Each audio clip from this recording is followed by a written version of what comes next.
ये कहानी एक अंधे फकीर के बारे में है जो अपने सब्र, हिकमत और दानिशमंदी की वजह से लोगों के दिलों में घर कर लेता है। इस कहानी में एक अहम सबक पोशीदा है जो हमें जिंदगी के हकायक को समझने में मदद देता है। कहानी का खुलासा। एक गांव में एक अंधा फकीर रहता था। वो रोज सुबह मस्जिद के बाहर बैठता और दुआएं मांगता। लोग इसे खाने पीने की चीजें और कुछ सके दे जाते थे, लेकिन इस फकीर की बातों में एक खास बात थी। वो हर शख्स को दुआ देते वक्त उसकी मुश्किलात का हाल भी बता देता था, जैसे कि इसे सब कुछ नजर आ रहा हो। एक दिन एक नौजवान ने फकीर से पूछा, बाबा आप तो अंधे हैं, आपको कैसे पता चलता है कि कौन किस परेशानी में है? फकीर मुस्कुरा कर कहता है, बेटा आंखों से देखना जरूरी नहीं, दिल की आंखें खिली हों तो इंसान बहुत कुछ देख लेता है। मैं लोगों की बातों, उनकी सांसों की रफ्तार और उनके लहजे से जान लेता हूं कि वो किस हाल में है।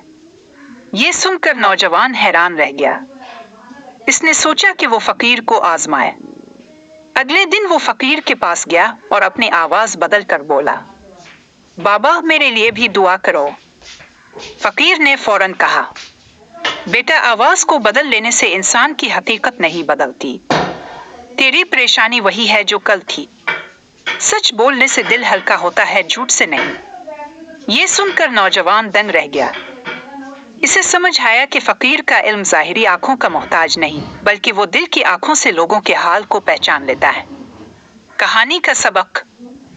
इस कहानी से ये सबक मिलता है कि इंसान को ज़ाहिरी आंखों से ज्यादा दिल की आंखों को खोलना चाहिए।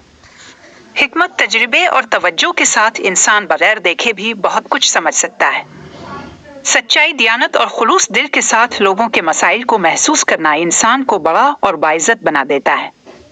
अगर आपको ये कहानी पसंद आई या आप मजीद ऐसी कहानियां पढ़ना चाहते हैं तो बताएं।